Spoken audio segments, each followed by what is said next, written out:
고린도전서 15장 8절에서 11절 말씀, 우리에게 주시는 하나님의 말씀입니다. 여러분이 가지고 온 성경을 펴겠습니다. 고린도전서 15장 8절에서 11절 말씀. 오늘 설교 제목은요, 아직 은혜까지는 못 나갔어요가 되겠습니다. 찾으신 줄 알고 고린도전서 15장 8절에서 11절 넉 절입니다. 다 같이 읽습니다. 시작. 맨 나중에 만삭되지 못하여 난자 같은 내게도 보이셨느니라. 나는 사도 중에 가장 작은 자라. 나는 하나님의 교회를 박해하였으므로 사도라 칭함받기를 감당하지 못할 자니라. 그러나 내가 나된 것은 하나님의 은혜로 된 것이니 내게 주신 그의 은혜가 헛되지 아니하여 내가 모든 사도보다 더 많이 수고하였으나 내가 한 것이 아니요 오직 나와 함께 하신 하나님의 은혜로라. 그러므로 나나 그들이나 이같이 전파하매 너희도 이같이 믿었느니라. 아멘. 살아계신 하나님의 말씀입니다.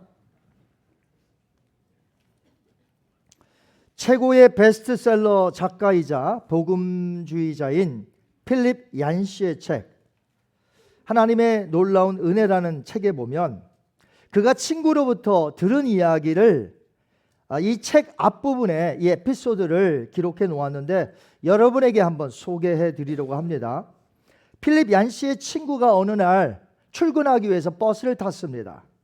근데 이 옆자리에 앉은 어떤 젊은 여자가 어떤 남자와 더불어 자신이 그 읽고 있는 책에 대해서 이야기하는 것을 이 필립 얀시의 친구가 이제 들은 거예요. 여자는 무슨 책을 보았냐면 뉴욕 타임즈지에서 최장기 베스트셀러 기록을 세운 책인데 이름이 아직도 가야 할 길이라는 책입니다. 이 책을 읽고 있는데 옆에 있던 남자가 갑자기 여자에게 말을 묻더라는 거예요. 처음 보는 여자인데 무슨 책을 읽고 계신가요? 여자가 말합니다. 친구가 준 건데요. 이 책 때문에 자신의 인생이 바뀌었대나 어쨌대나. 그래요? 어떤 책인데요? 글쎄요, 무슨 인생 지침서 같기도 하고 아직 별로 못 읽었어요. 그러면서 여자는 남자가 보는 앞에서 책장을 두루룩 넘깁니다. 챕터 제목이 이렇네요. 훈련, 사랑, 은혜. 남자는 갑자기 말을 끊으며 여자에게 묻습니다. 은혜가 무엇인데요? 저도 몰라요. 아직 은혜까지는 못 나갔거든요.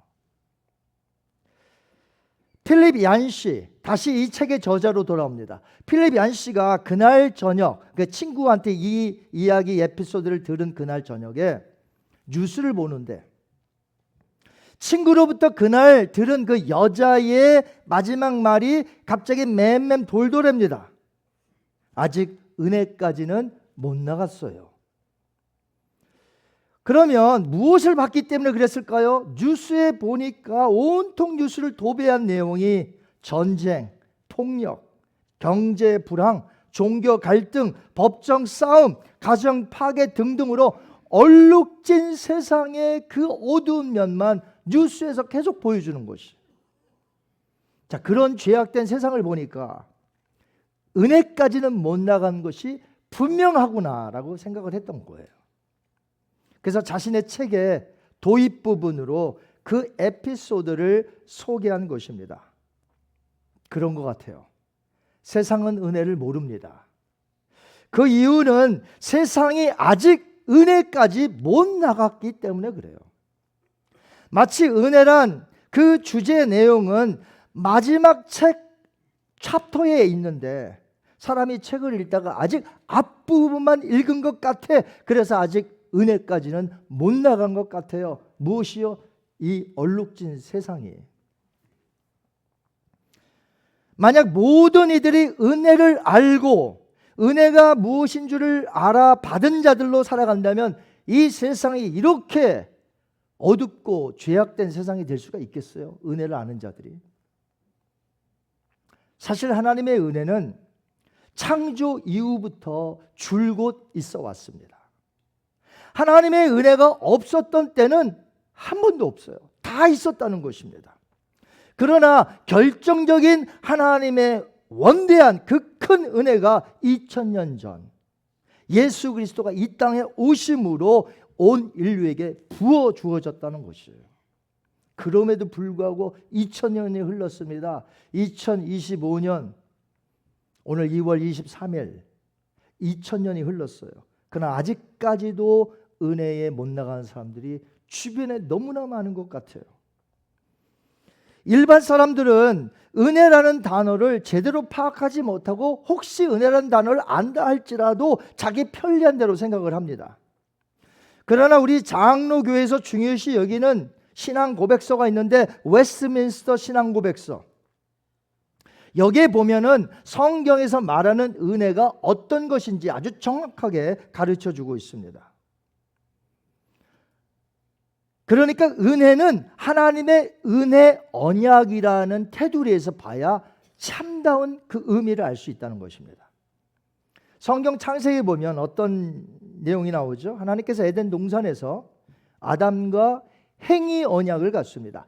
행위 언약이라는 단어는 안 나오지만 하나님께서 아담과 언약을 맺으시는데 이것은 행위 언약이에요. 왜 행위 언약이라고 말을 하냐면 이 언약은 아담이 지켜야 되는 언약이에요. 순종하든지 불순종하든지. 그런데 아담이 어떻게 했죠? 죄를 범합니다. 하나님께 불순종함으로 하나님을 거부하고 떠났기 때문에 이 언약은 브로큰 됐다는 거예요. 깨졌다. 대신에 하나님은 은혜 언약을 세우는데 이제는 다른 이들을 세우는 게 아니라 바로 중보자 되시는 예수 그리스도를 세워 그 안에 누구든지 죄인이든 누구든 상관없이 다 예수 그리스도를 믿으면 구원을 얻는다는 바로 언약적인 은혜를 주신 것이에요. 그러니까 성경에서 말하는 은혜란 예수 그리스도 안에서 주어지는 구원의 은혜예요.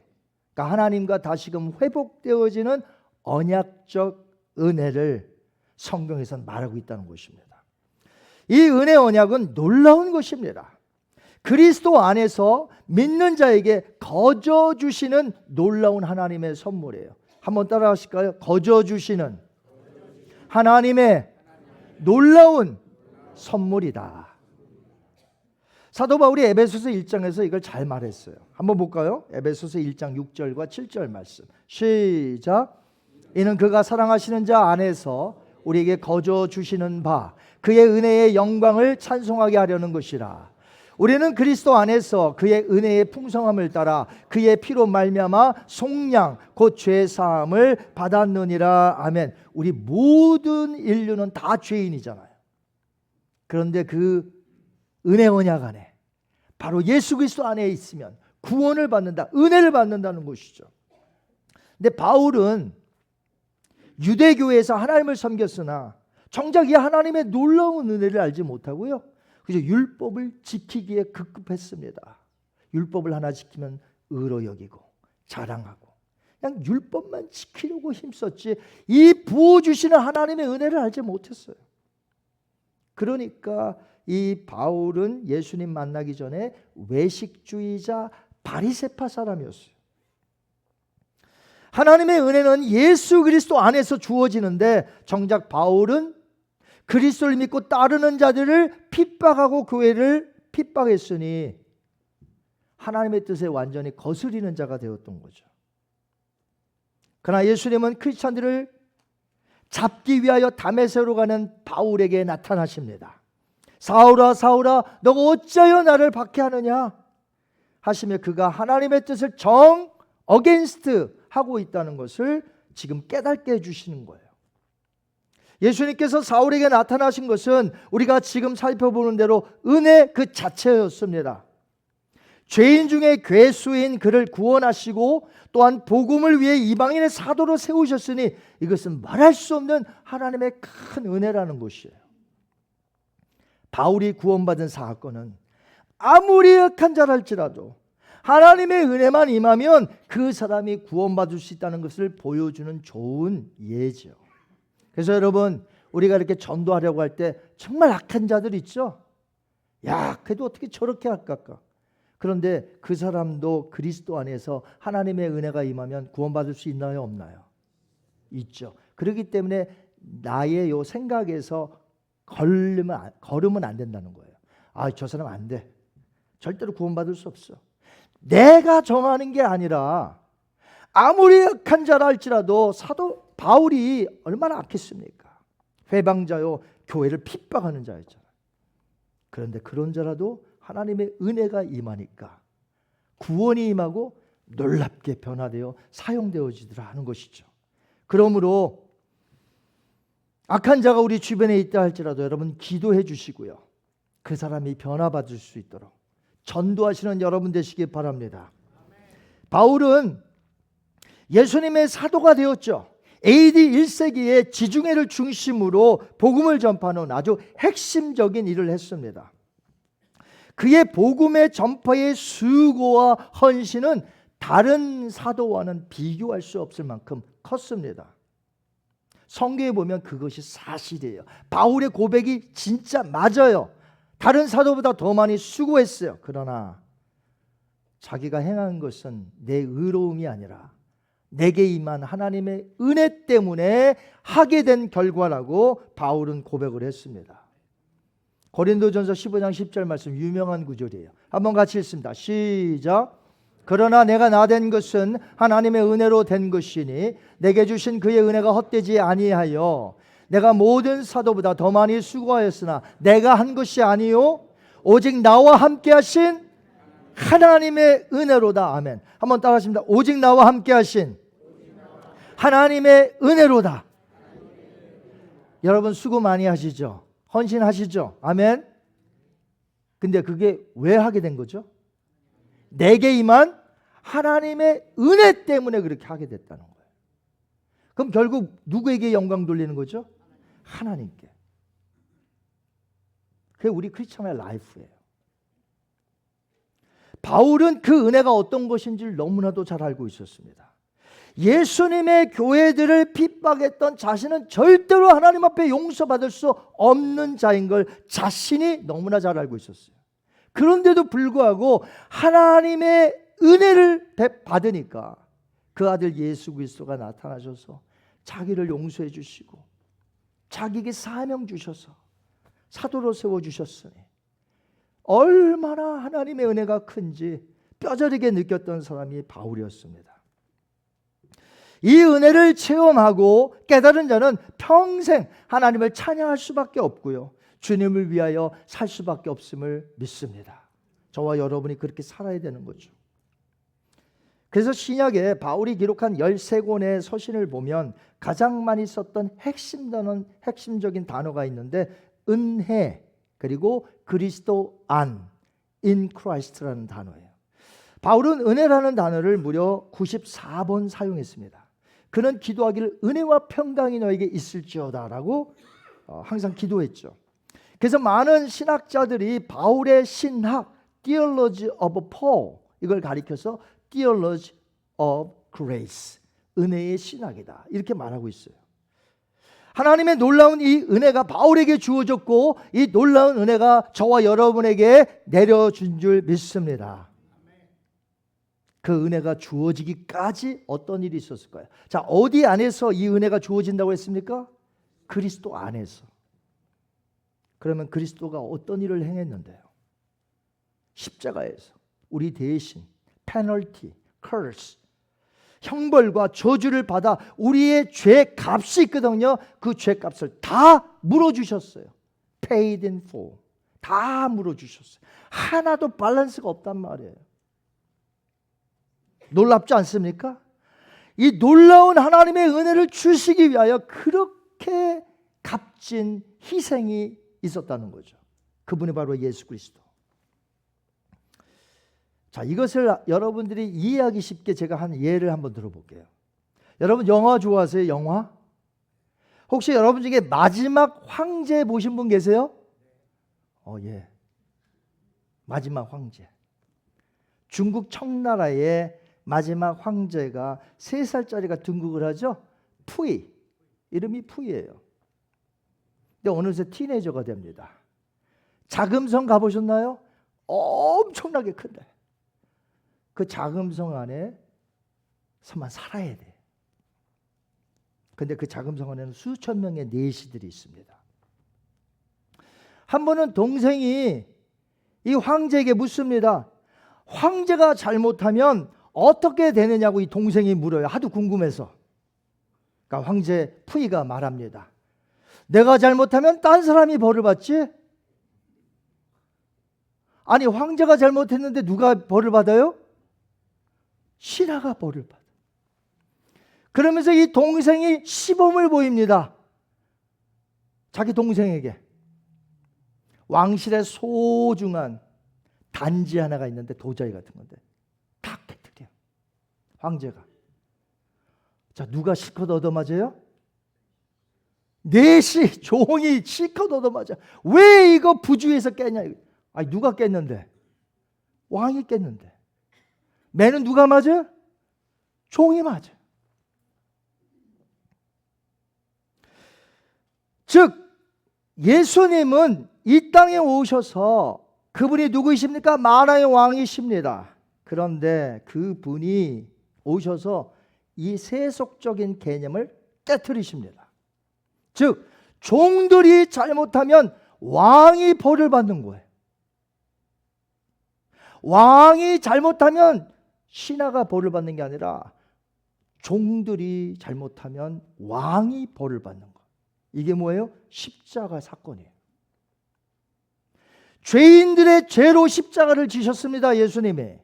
예수님은 어디 당신 자신이 죄가 있어서 십자가 지셨나요? 십자가 왜 달리셨어요? 우리의 죄 때문인 줄 압니다. 저와 여러분의 죄를 담당하시려고 십자가를 지셨어요. 누가요? 만왕의 왕이신 예수님이. 십자가에서 온 인류가 짊어져야 할 그 수치와 부끄러움, 그 죄악의 형벌, 그 저주를 대신 홀로 다 받으셨습니다. 여러분 십자가 위에 달려 계셨을 때에 3시간 동안 흑암이 있었죠. 예수님은 얼마나 외롭고 얼마나 고통스럽고 얼마나 힘겨웠을까. 너무나 고통스럽던 예수님은 평상시와는 전혀 다른 기도를 지금 하고 있습니다. 십자가 위에서. 뭐라고 했죠? 나의 하나님, 나의 하나님, 어찌하여 나를 버리시나이까. 잘못은 우리가 했고 불순종의 죄는 우리가 범했는데 왕 대신 예수님이 우리를 밀어내시고 그 십자가에서 대신 홀로 그 저주와 형벌을 다 받으셨으니 얼마나 외롭고 힘겹고 고통스럽겠습니까? 바울은 그 사건을 구약의 예언의 성취로 보고 있습니다. 갈라디아서 3장 13절 볼까요? 시작. 그리스도께서 우리를 위하여 저주를 받은 바 되사 율법의 저주에서 우리를 속량하셨으니 우리가 받을 저주를 예수님이 다 받으셨어요. 그분이 죽으셨기에 우리는 살아난 줄 믿습니다. 우리의 입장에서는 말할 수 없는 하나님의 크신 은혜예요.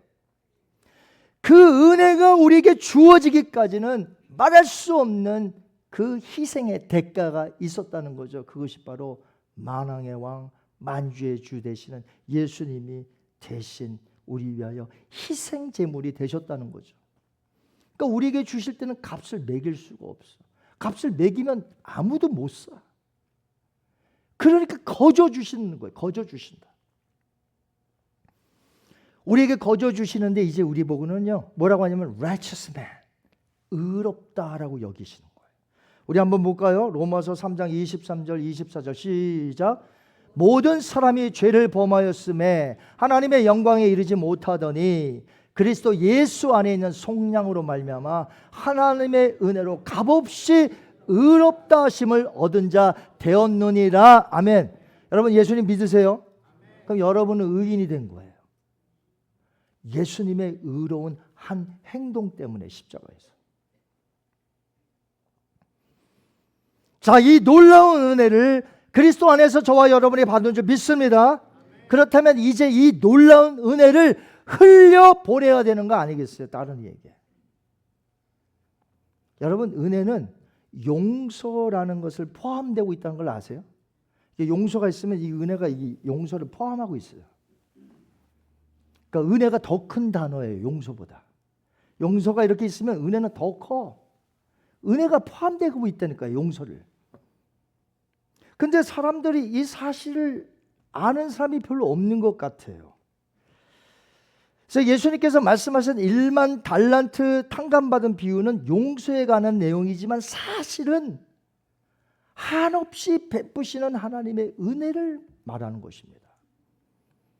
자, 1만 달란트를 왕으로부터 탕감받고 나온 사람은 나오자마자 누구를 만나요? 자신에게 100데나리온을 꾼 자를 만납니다. 돈을 갚으라고 멱살을 잡습니다.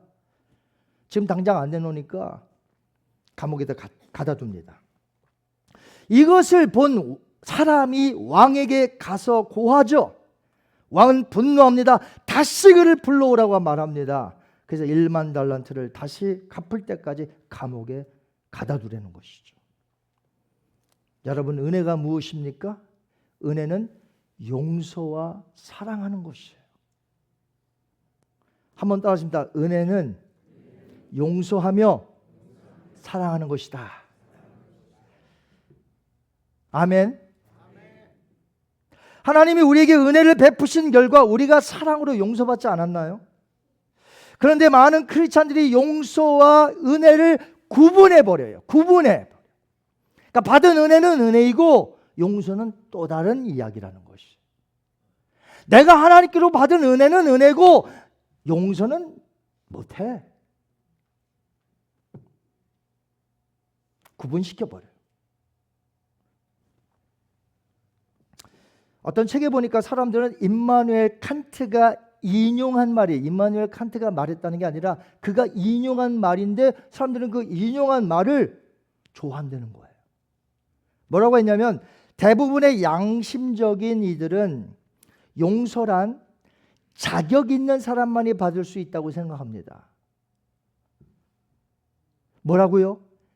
자격이 있으니까 용서받을 수 있다고요? 여러분, 자격이 있어서 하나님께로부터 은혜를 받았습니까? 용서함 받았습니까? 그럼 그 자격이 여러분의 의가 될 텐데, 그래도 하나님이 보시는 눈이 있어. 그렇지, 나 같은 사람이 구원받아야지 누가 구원받겠어. 이건 교만이요. 이거는 성경에 없는 이야기예요. 자, 우리 모두는 구원받을 수 없는 죄인임을 고백해야 됩니다. 그렇습니까? 그래서 내가 은혜 받은 것이 도저히 구원받을 수 없는 이 죄인임에도 불구하고 하나님이 그 아들을 통하여 나에게 구원 주셨으니 감사합니다 하면서 이 은혜를 흘려보내되 다른 이들을 용서하는 것이죠. 그런데 용서는 용서받을 수 있는 자격 있는 사람만 받을 수 있다고요? 용서를 영어로 뭐라고 하죠? forgive. 뭐라고요? forgive인데 for를 빼면 뭐예요? give. give가 뭐예요? 하도 도네이션들을 안 해서 give가 뭔지를. give가 뭐예요? 준다. give. 하나님의 은혜를 우리는 거저? 하나님의 은혜를 거저 우리에게 주셨죠? give. 은혜 안에 용서가 포함되어 있는 거예요. 왜 은혜는 받아놓고 내가 그 사람 절대 용서 못해?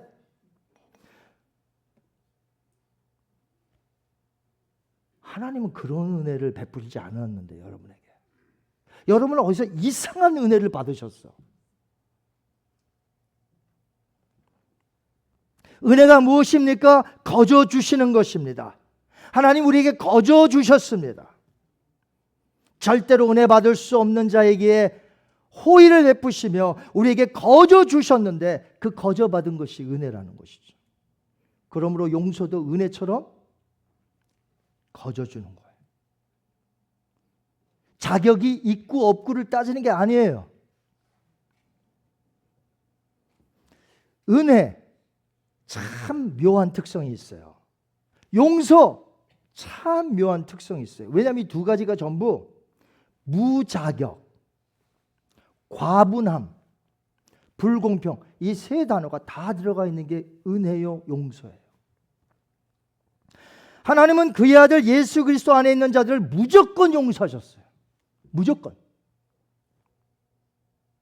그렇다면 우리도 그리스도 안에서 다른 이들에게 이 받은 은혜를 흘려보내어 용서하며 살아야 될 줄 믿습니다. 조건을 따지고 자격을 따질 때 거기에는 뭐만 있어요? 분열과 다툼만 있어요. 그 사이에 놀라운 하나님의 은혜와 용서는 실종되어 사라지는 것이에요. 아직 은혜까지 못 나간 사람들의 모습입니다. 사랑하는 성도 여러분, 오늘 말씀을 맺으려고 해요. 지금 이 현실 세상과 다가올 저 영원한 천국의 모습의 다른 결정적인 이유가 뭔지 아세요?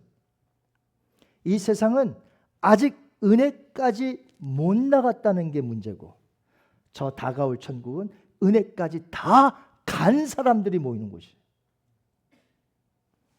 그러니까 거기는 감사와 기쁨과 영광과 웃음과 이런 것이 있지만 이 세상에는 은혜까지 못 나갔으니까 뭐만 있어요? 분열과 다툼과 시기와 미움과 엄청난 큰 차이죠. 그런데 이 죄악된 세상은 은혜까지 못 나갔다고 쳐요. 그러니까 그렇게 산다고 합시다. 그런데 예수님의 몸된 교회들은 왜 거기에 분열이 나타나고 왜 다툼이 일어나고 왜 교회들마다 왜 그러냐 이거예요. 그러니까 은혜까지 못 나간 교회들이 많다는 거예요. 우리 교회는 어떤 교회입니까? 은혜까지 나아간 교회가 되기를 주님의 이름으로 축원합니다. 여러분 은혜 안에 들어가셨나요? 찬송가 354장에 보니까 주를 앙모하는 자가 4절까지 있는데 이 4절에 참 이런 가사가 있어요. 은혜 안에 뛰놀며 주의 영광 보리라 올라가 올라가 독수리같이. 자, 제가 금세 한 구절을 불러드렸는데 뭐라고요? 은혜 안에 뛰놀며. 우리 교회가 그렇게 되기를 원합니다. 은혜 안에 뛰놀며 은혜 안에 충만함 속에 서로를 용납하고 서로를 이해하고 서로를 위하여 기도하며 이 교회야말로 하나님의 은혜까지 다 나간 거 아니에요? 그런데 어떤 교회들은 지금 막 다툼이 일어나고 싸우고 지지고 볶고 난리. 은혜까지 나갔으면 그렇게 하겠어요? 은혜를 받아 용서하면 그렇게 되겠어요? 그 교회가. 우리 교회 어떤 교회가 되기를 원합니까? 우리 49주년 됩니다. 49주년 8월달 되면 내년이면 50주년입니다. 그런데 이 연수도 중요하지만 더 중요한 게 뭐예요? 은혜 안에 뛰놀며 은혜 안에 충만하며 하나님 안에서 서로가 용납하고 용서하며 우리 그런 교회로 만들어 나갑시다. 네, 그게 우리의 힘으로 되는 게 아니라 바울이 뭐라고 했습니까? 나의 나 된 것은 하나님의 은혜로 된 것이라. 하나님의 은혜가 다 임했으니까 그 하나님의 은혜로 그렇게 살아가자 이거예요. 우리 교회가 하나님이 기뻐하시는 교회, 하나님이 크게 쓰시는 교회가 될 줄 믿습니다. 눈을 감아 보겠습니다.